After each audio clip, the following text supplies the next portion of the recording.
그러면 몰랐을 뿐이니까 하영은 전혀 잘못이 없고 우리는 그녀를 비난해서는 안 되는 걸까요? 물론 친일행위를 한 증조부가 있다는 이유만으로 하영 씨를 비난하는 것은 부적절할 수 있죠. 왜냐하면 조상의 죄가 후손의 죄는 아니니까요. 하지만 증조부의 삶에 대한 확인 없이 4대째 의사 집안, 고종을 진료한 의사라는 이런 빛나는 부분만 자신의 이미지를 고급화하기 위해 소비했던 태도, 이것은 충분히 비난받아야 할 부분인 것 같습니다.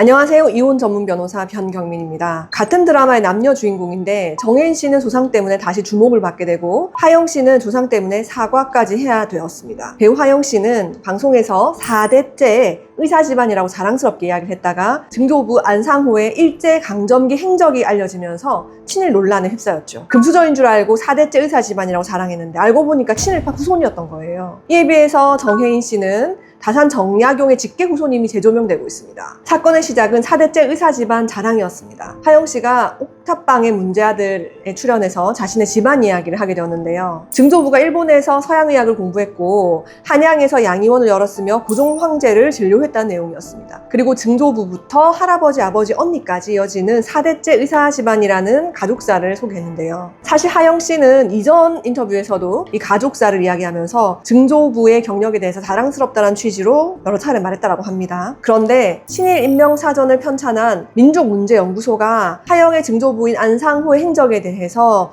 명백한 친일 행위가 있었다라고 평가를 하게 됩니다. 안상호가 친일 인명사전에 등재되진 않았지만 반민족 행위자라고 평가하는 몇 가지 이유가 있었습니다. 첫 번째, 안중근 의사가 이토 히로부미를 사살한 다음에 이토 히로부미를 추도하기 위해서 추진된 민간 추도회 준비위원 명단에 안상호의 이름이 올라와 있었다는 거죠. 그리고 일제 식민 통치의 지방행정보조기구였던 경성부 협의회원으로 관선 임명됐다라고 연구소는 밝혔습니다. 나아가 친일단체인 대정친목회 평의원으로도 참여했다라고 하는데요. 충격적인 것은 1918년 조선총독부 기관지였던 매일신보가 안상호의 가정을 일본식 생활에 완전히 동화된 가정의 사례로 소개한 기록입니다. 보도에 따르면 안상호는 자신이 일본 사람과 마찬가지로 생활하고 있고 조선의 옷도 입고 있지 않는다라는 취지로 인터뷰를 했는데요. 당시 신문은 그의 가정을 일제의 동화 정책에 부합하는 모범적인 사례로 소개까지 했다는 거죠. 하영 씨 논란이 커진 이유는 따로 있습니다. 논란이 처음 제기되었을 때 소속사는 친일 의혹이 사실무근이라는 취지로 부인했다는 거죠. 그런데 하루 뒤에 추가 확인을 한 결과 대정친목회 평의회 명단에 안상호의 이름이 실제로 존재한다라는 사실을 인정하고 입장을 정정했는데요. 결국 하영은 직접 사과를 했습니다. 자료를 직접 찾아보면서 증조부의 친일적 행적을 알게 됐고 역사에 대해 제대로 알지 못한 채 가족사를 가볍게 언급했던 점을 반성한다라는 취지로 사과를 했죠. 하지만 이후에도 거센 비난 여론은 멈추지 않고 홍보 행사가 취소되기도 하고 광고주로부터 손절당한 일들이 있었습니다. 혹자는 친일파의 후손인 것이 잘못은 아닌데 하영에게 너무 가혹한 거 아니야? 이렇게 말하기도 합니다. 네, 맞습니다. 실제로 대한민국 헌법에는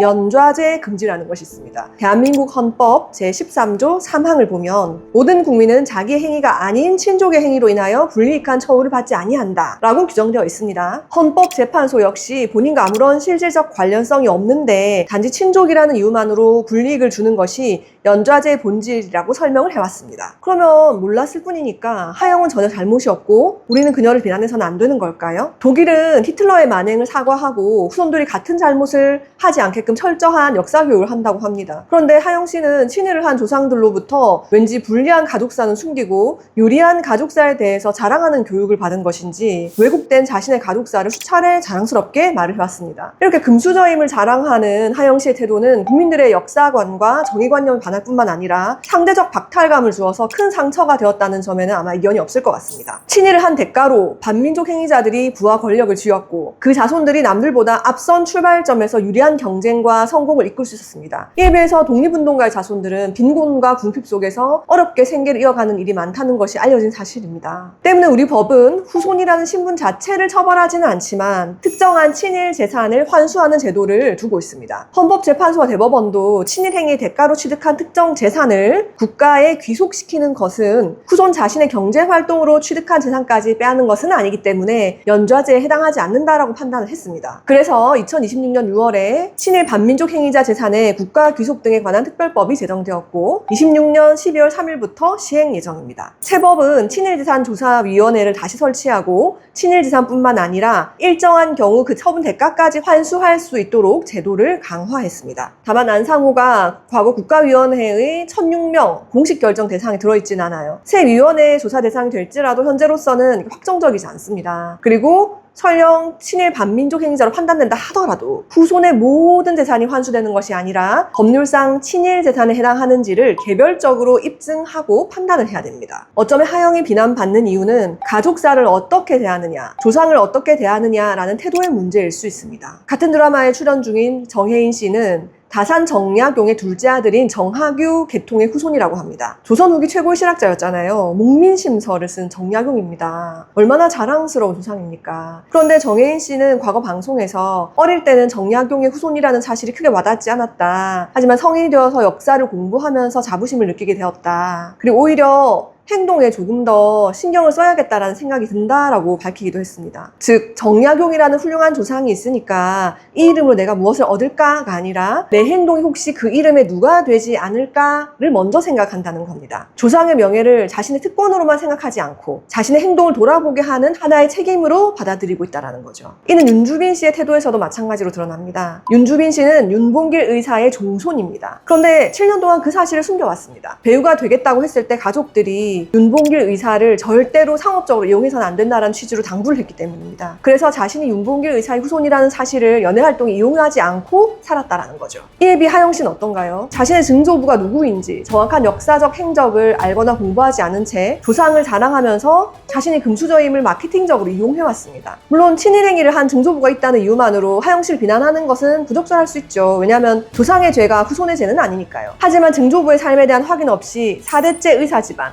고종을 진료한 의사라는 이런 빛나는 부분만 자신의 이미지를 고급화하기 위해 소비했던 태도, 이것은 충분히 비난받아야 할 부분인 것 같습니다. 여러분의 생각은 어떠신가요? 댓글로 남겨주시기 바랍니다.